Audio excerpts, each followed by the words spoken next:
Assalamualaikum warahmatullahi wabarakatuh. Bertemu lagi dengan saya, Cynthia Devi Maisaro, calon guru penggerak angkatan 7 dari SDN Tambak Romo 2, Kecamatan Padas, Kabupaten Ngawi, Jawa Timur. Berikut ini adalah tugas 2.3 A.8, koneksi antar materi modul 2.3. Saya adalah calon guru penggerak dari kelas 269B dengan fasilitator Bapak Edi Suryanto dan pengajar praktik Bapak Sutarno. Pada tugas koneksi antar materi 2.3 yang akan dibahas menyangkut 3 hal. Pertama, pemikiran reflektif terkait pengalaman belajar. Yang kedua, analisis untuk implementasi dalam konteks CGP. Yang ketiga, membuat keterhubungan. Marilah kita bahas satu persatu. Pembahasan pertama tentang pemikiran reflektif terkait pengalaman belajar. Pengalaman atau materi pembelajaran yang baru saja diperoleh adalah: 1. Selama proses mengikuti modul 2.3, saya belajar banyak hal tentang kegiatan coaching. Saya memperoleh pengetahuan baru tentang perbedaan coaching, konseling, mentoring, dan juga training. Yang kedua, dalam pembelajaran tersebut dapat mengubah pola pikir saya tentang kegiatan coaching. Selama ini, di pikiran saya, coaching adalah kegiatan pembimbingan kepada seseorang dari yang belum mengerti dan tidak terampil menjadi mengerti dan lebih terampil. Ternyata, kegiatan coaching adalah kegiatan penuntunan seseorang agar mereka dapat mencari jalan keluar atas masalahnya sendiri. Yang ketiga, kegiatan coaching ini sangat bermanfaat pada proses supervisi akademik agar sebagai pemimpin pembelajar mampu menuntun rekan sejawat dalam mengembangkan kompetensinya. Yang kedua, emosi-emosi yang dirasakan terkait pengalaman belajar. Selama belajar modul 2.3, perasaan yang muncul yang pertama adalah perasaan senang dan bersyukur karena memperoleh ilmu yang baru, yaitu tentang cara melakukan kegiatan coaching yang benar. Yang kedua, merasa tertantang untuk mempraktikkan kegiatan coaching ini kepada rekan sejawat ataupun kepada siswa. Berikutnya, nomor 3 adalah apa yang sudah baik berkaitan dengan keterlibatan diri saya dalam proses belajar. Dalam proses belajar 2.3 ini, saya terlibat aktif dalam sesi ruang kolaborasi dan diskusi.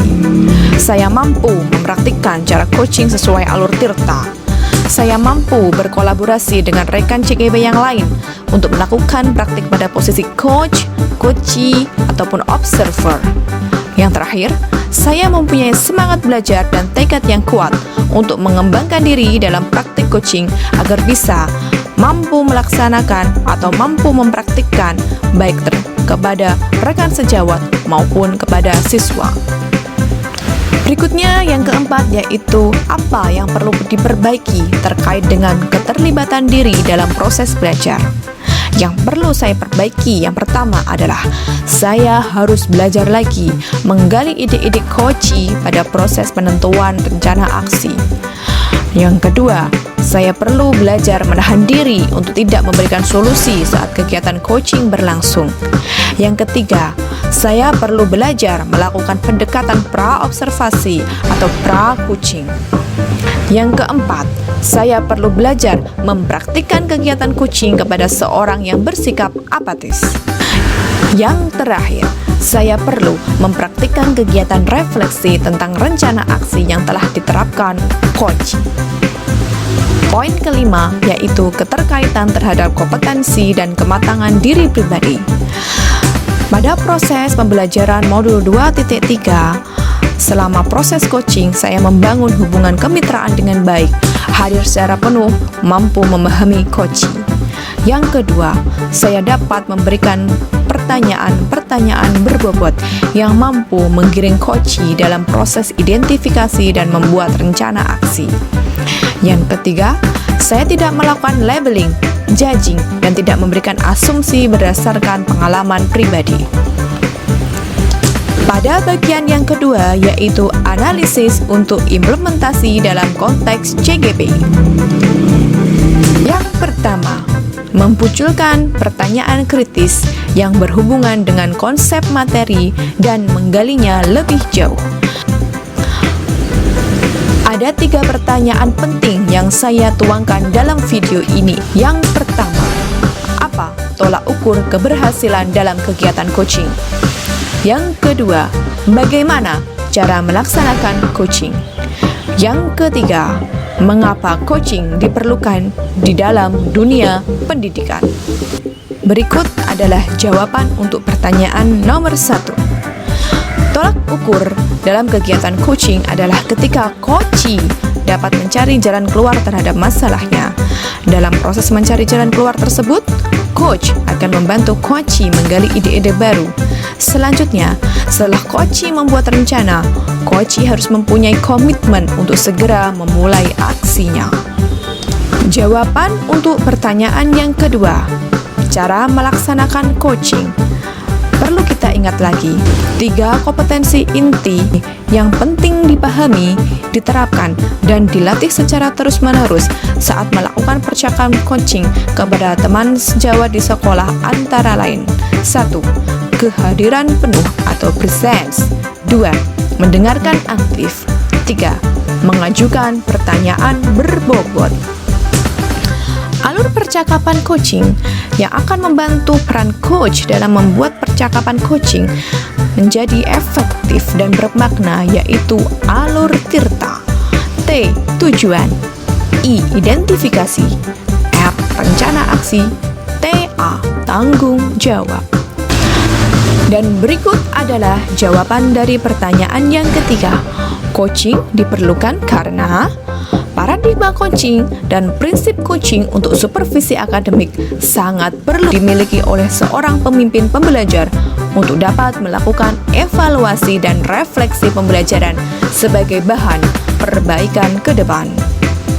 Poin kedua, mengolah materi yang dipelajari dengan pemikiran pribadi sehingga tergali wawasan yang baru, yaitu coaching merupakan sarana pemberdayaan potensi dalam bentuk kemitraan antara coach dan coachee yang bertujuan untuk mengantarkan coachee kepada tujuan yang lebih baik. Coaching dijalankan dengan proses kreatif yang ditandai dengan eksplorasi, dan kemudian membangun ide yang ditujukan adalah untuk memaksimalkan potensi personal dan profesional. Sebagai pemimpin pembelajar harus mampu mempunyai pandangan yang luas tentang bagaimana cara memberdayakan diri sendiri dan orang lain. Salah satu peran guru penggerak adalah mampu menjadi coach bagi orang lain. Seorang pemimpin belajar harus mampu melakukan komunikasi yang efektif dan melakukan pendekatan yang diawali dengan paradigma berpikir dan memberdayakan. Yang ketiga, menggali tantangan yang sesuai dengan konteks asal CGP. Tantangan-tantangan yang menurut saya ada di sekitar saya, yaitu tantangan saat melaksanakan coaching adalah ketika menjadi seorang coach untuk tidak melakukan labeling, judging, mengaitkan pengalaman pribadi, dan memberikan asumsi yang berdasar. Tantangan berikutnya yaitu saat melaksanakan coaching, seorang coach harus bisa membuat pertanyaan berbobot, mulai dari proses menanyakan tujuan, mengidentifikasi, membuat rencana, dan menanyakan komitmen dari coachee. Yang ketiga, suatu tantangan berat jika seorang coach dihadapkan pada seorang coachee yang bersikap apatis. Poin keempat tentang alternatif solusi terhadap tantangan yang diidentifikasi. Untuk menjawab tantangan yang tadi, saya mempunyai alternatif sebagai berikut. Pertama, harus rajin berlatih melakukan praktik coaching. Yang kedua, menawarkan diri untuk menjadi coach saat rekan sejawat sedang mengalami masalah. Melakukan pendekatan terhadap rekan sejawat yang bersikap apatis. Yang terakhir, membagikan praktik baik tentang pentingnya kegiatan supervisi akademik menggunakan paradigma coaching agar rekan guru yang lain menyadari betapa pentingnya kegiatan tersebut. Bagian ketiga yaitu membuat keterhubungan. Keterkaitan coaching dengan pemikiran Ki Hajar Dewantara, nilai dan peran guru penggerak dan juga visi guru penggerak. Pembelajaran yang berpihak pada murid adalah kunci keberhasilan dari sebuah pendidikan, menurut Ki Hajar Dewantara.